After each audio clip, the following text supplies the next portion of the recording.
കണ്ടു മലനിര. ആ പാട്ടിന് പറ്റിയ അത്രയും മനോഹരമായിട്ടുള്ള വിഷ്വലാണ് നമ്മൾ കാണുന്നത്.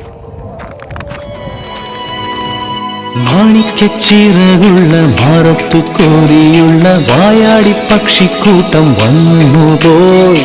കാടൊന്നു കാണാനായി കൂടൊന്നു കൂട്ടാനായി ആകാശപ്പുഴ നീന്തി കുതിച്ചുപോയി.